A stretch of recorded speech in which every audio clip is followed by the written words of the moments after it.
Adolf Hitler 1921 से national socialist German workers party, जिसे Nazis के नाम से जाना जाता है, के निर्विवाद नेता थे। 1923 में जर्मन सरकार का तख्ता पलटने की कोशिश के लिए उन्हें गिरफ्तार कर लिया गया था और कैद कर लिया गया था। उनकी योग्यता ने उन्हें प्रसिद्धि और समर्थक दिलाए। उन्होंने जेल के बाद के समय का उपयोग अपने राजनीतिक विचारों को मेक काम्फ माई स्ट्रगल नामक एक पुस्तक में निर्देशित करने के लिए किया।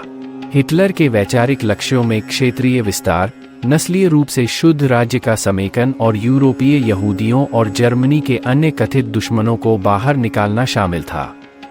मुख्य तथ्य 1. 1924 में जेल से रिहा होने के बाद हिटलर ने सरकार का तख्ता पलटने के हिंसक प्रयासों के बजाय चुनाव जैसे कानूनी साधनों के जरिए राजनीतिक सत्ता की तलाश शुरू कर दी। 2. आधुनिक प्रचार तकनीकों, जिनमें ताकतवर तस्वीरें और सरल संदेश शामिल हैं, ने ऑस्ट्रिया में जन्मे हिटलर को जर्मनी के 1932 के राष्ट्रपति चुनावों में एक अल्पज्ञात चरमपंथी से एक प्रमुख उम्मीदवार के लिए प्रेरित करने में मदद की। 3. हिटलर के सत्ता में आने के बारे में एक आम गलत धारणा यह है कि उसे पद के लिए वोट दिया गया था। जनवरी 1933 में राष्ट्रपति पॉल वॉन हिंडनबर्ग ने हिटलर को जर्मन सरकार का प्रमुख चांसलर नियुक्त किया। एडोल्फ हिटलर 1889 से 1945 का जन्म 20 अप्रैल 1889 में ऊपरी ऑस्ट्रियाई सीमावर्ती शहर ब्रॉनो एम इन में हुआ था। 1898 में हिटलर का परिवार ऊपरी ऑस्ट्रिया की राजधानी लिंज में चला गया। दृश्य कला में करियर की तलाश में हिटलर ने अपने पिता के साथ कड़ा संघर्ष किया, जो उन्हें हैब्सबर्ग सिविल सेवा में प्रवेश कराना चाहते थे। हिटलर फरवरी 1908 और मई 1913 के बीच वियना में रहा, जब वह म्यूनिख के लिए निकला। वहां उन्होंने प्रथम विश्व युद्ध के उनके जीवन को नई दिशा दिए जाने तक पानी वाले रंगों और स्केचेस को चित्रित करके खुद को आगे बढ़ाया और समर्थन किया। वह सेना में शामिल हो गया। युद्ध के दौरान वह 2 बार 1916 और 1918 में घायल हुए और उन्हें कई पदकों से सम्मानित किया गया था। अक्टूबर 1918 में बेल्जियम में यप्रेस के पास एक सरसों के गैस के हमले में आंशिक रूप से अंधे होने के बाद हिटलर को पासवॉक के एक सैन्य अस्पताल में भेज दिया गया था। 11 नवंबर 1918 को उनके पास युद्ध विराम की खबर तब पहुंची जब वे स्वस्थ हो रहे थे। नवंबर 1918 में अस्पताल से छुट्टी मिलने पर हिटलर म्यूनिख लौट आए। 1919 में वह बवेरियन सैन्य प्रशासन के सूचना कार्यालय में शामिल हुए। इस कार्यालय ने नागरिक राजनीतिक दलों पर खुफिया जानकारी एकत्र की और सैनिकों के लिए कम्युनिस्ट विरोधी राजनीतिक शिक्षा प्रदान की। अगस्त 1919 में एक पाठ्यक्रम प्रशिक्षक के रूप में हिटलर ने अपना पहला उग्र विरोधी सेमेटिक भाषण दिया। 1 महीने बाद उन्होंने जर्मनी से यहूदियों को हटाने की वकालत करते पहली बार कागज पर एक यहूदी विरोधी नस्लवादी विचारधारा व्यक्त की। अक्टूबर 1919 में हिटलर नाजी पार्टी में शामिल हो गया। उन्होंने 1920 में पार्टी के राजनीतिक कार्यक्रम को तैयार करने में मदद की। कार्यक्रम नस्लवादी विरोधीवाद, विस्तारवादी राष्ट्रवाद और अप्रवासी विरोधी शत्रुता पर आधारित था। 1921 तक वह नाजी पार्टी के पूर्ण फुहरेर नेता थे। अर्धसैनिक सा स्टर्मअबटीलंग, स्टुर्माबेटीलुंग, स्टॉर्म ट्रूपर्स में 4000 से अधिक पुरुषों द्वारा समर्थित नाजी पार्टी की सदस्यता 2 वर्षों में बढ़कर 55,000 हो गई। वेमर चुनावों में राजनीतिक भागीदारी को रद्द करते हुए हिटलर और नाजी पार्टी के नेतृत्व ने वेमर गणराज्य के एक राज्य बवेरिया की सरकार का तख्ता पलटने की मांग की। बियर हॉल पुट्स 9 नवंबर 1923 को हुआ। पुट्स के ध्वस्त हो जाने के बाद म्यूनिख की एक अदालत ने उच्च राजद्रोह के आरोप में हिटलर और अन्य सरगनाओं पर मुकदमा चलाया। हिटलर ने मुकदमे का इस्तेमाल संसदीय लोकतंत्र की प्रणाली पर हमला करने और जेनोफोबिक राष्ट्रवाद को बढ़ावा देने के लिए एक मंच के रूप में किया। हिटलर को दोषी पाया गया, लेकिन उसे कम सजा मिली और उसे केवल 1 साल की हिरासत में रखने के बाद रिहा कर दिया गया था। उन्होंने 1926 में प्रकाशित अपनी आत्मकथा मेक काम्फ माई स्ट्रगल लिखना शुरू करने के लिए जेल में अपने समय का इस्तेमाल किया। पुस्तक में उन्होंने एक स्पष्ट रूप से जाति आधारित राष्ट्रवादी सामाजिक डार्विनवादी और मानव इतिहास की यहूदी विरोधी दृष्टि का अनावरण किया। उन्होंने घर पर तानाशाही, सैन्य विस्तार और पूर्व में रहने की जगह लेबेनसराम पर कब्जा करने की वकालत की। यह रहने की वह जगह थी जहां जर्मनों का इरादा स्वदेशी और आवर आबादी के पूर्व को साफ करना था। उनके जेल से रिहा होने के बाद हिटलर ने नाजी पार्टी को पुनः व्यवस्थित और पुनर्गठित किया। उन्होंने चुनावी राजनीति में शामिल होने, नए और अलग थलग पड़े मतदाताओं को लक्षित करने वाले कार्यक्रमों और जर्मन समाज में पारंपरिक विवादों को दूर करने के लिए समाधान को शामिल करने के लिए अपनी राजनीतिक रणनीति को बदला।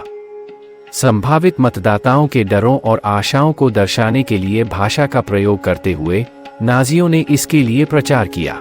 राष्ट्रीय रक्षा क्षमता का नवीनीकरण, राष्ट्रीय संप्रभुता को बहाल करना, साम्यवाद का विनाश, वर्साय संधि को उल्टाना, जर्मनी में विदेशी और यहूदी राजनीतिक और सांस्कृतिक प्रभाव को खत्म करना और उसके द्वारा कथित तौर पर बनाई नैतिक भ्रष्टता को उल्टाना, आर्थिक समृद्धि पैदा करना और रोजगार पैदा करना। 1928 के राष्ट्रीय संसदीय चुनावों में इस रणनीति का परीक्षण करते हुए नाजियों को निराशाजनक 2.6% मत मिले। 1930 में महामंदी की शुरुआत के साथ नाजी आंदोलन का जर्मन आबादी पर प्रभाव बढ़ने लगा। मार्च में बहुसंख्यक गठबंधन सरकार गिरने पर 3 मध्यवर्गीय दलों ने असाधारण संसदीय चुनाव कराने के लिए आपातकालीन संवैधानिक प्रावधानों को रद्द किया, जिससे एक शासी बहुमत का निर्माण करने की उम्मीद हुई जो कि सोशल डेमोक्रेट्स और राजनीतिक वामपंथियों को शासन करने से स्थायी रूप से बाहर कर देगा। इस पैंतरेबाजी के विफल होने पर 1930 से 1932 में जर्मन सरकारों ने संसदीय सहमति के बजाय राष्ट्रपति के आदेश से शासन करने का सहारा लिया। नाजियों ने 1930 में आधुनिक तकनीक, आधुनिक राजनीतिक बाजार अनुसंधान और हिंसा के जरिए डराने धमकाने के संयोजन से अपनी चुनावी सफलता हासिल की, जिसके लिए नेतृत्व जिम्मेदारी से इनकार कर सकता था। लोकतांत्रिक सरकारों के साथ पिछले जुड़ाव से बेदाग पार्टी की युवा ऊर्जा ने भी उन्हें चुनावी बाधाओं को दूर करने में मदद की। उन्होंने लोकप्रिय मत के लगभग 5वें हिस्से पर कब्जा कर लिया, नए, बेरोजगार और अलग थलग पड़े मतदाताओं को आकर्षित किया। हिटलर एक शक्तिशाली और मंत्रमुग्ध करने वाला वक्ता था, जिसने परिवर्तन के लिए बेताब जर्मनों के व्यापक अनुयायियों को आकर्षित किया। 1931 और 1932 में नाजी की अपील लगातार बढ़ी, जिससे अनिवार्यता की यह भावना पैदा हुई कि हिटलर सत्ता में आएगा और देश को राजनीतिक पक्षाघात, आर्थिक दरिद्रता, सांस्कृतिक शोष और साम्यवाद से बचाएगा। 1932 के वसंत में गणतंत्र के राष्ट्रपति के लिए लड़ने के बाद हिटलर और नाजियों ने जुलाई 1932 के चुनावों में 37.3% मत हासिल किए। वे जर्मनी की सबसे बड़ी राजनीतिक पार्टी बन गए। 1930 के बाद लगातार चुनाव प्रचार, राजनीतिक रूप से प्रेरित सड़क हिंसा के साथ नाजी पार्टी की सदस्यता 4,50,000 सा की 4 लाख से अधिक और 1932 में सा की 50,000 से अधिक हो गई। नवंबर 1932 के संसदीय चुनावों में मत का नाजी का हिस्सा घटकर 33.1% हो गया। इस कमी ने हिटलर की अपील को धूमिल कर दिया और नाजी पार्टी में एक राजनीतिक और वित्तीय संकट पैदा हो गया। पूर्व चांसलर, जून से नवंबर 1932, फ्रांज वॉन पापेन ने हिटलर को बचाया।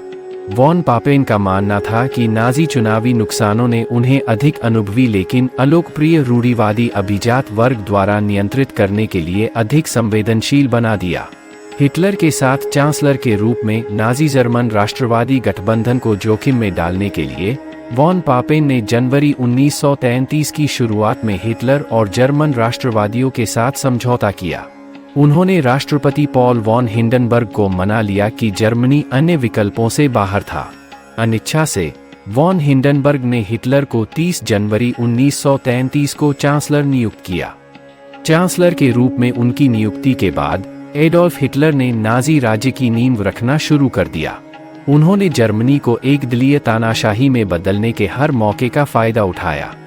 अगस्त 1934 में जर्मन राष्ट्रपति पॉल वॉन हिंडनबर्ग का निधन हो गया।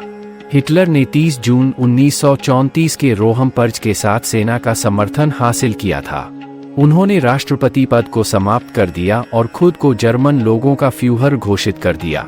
वॉल्क सभी सैन्य कर्मियों और सभी सिविल सेवकों ने फ्यूहर के रूप में हिटलर के प्रति व्यक्तिगत वफादारी की एक नई शपथ ली। हिटलर रीच चांसलर, सरकार के प्रमुख, का पद भी संभालते रहे। इस प्रकार इस वीडियो में आपने हिटलर की कहानी को जाना है। आपको ये वीडियो कैसा लगा हमें कमेंट में ज़रूर बताएं और चैनल को सब्सक्राइब ज़रूर करें। फिर मिलते हैं नेक्स्ट वीडियो में।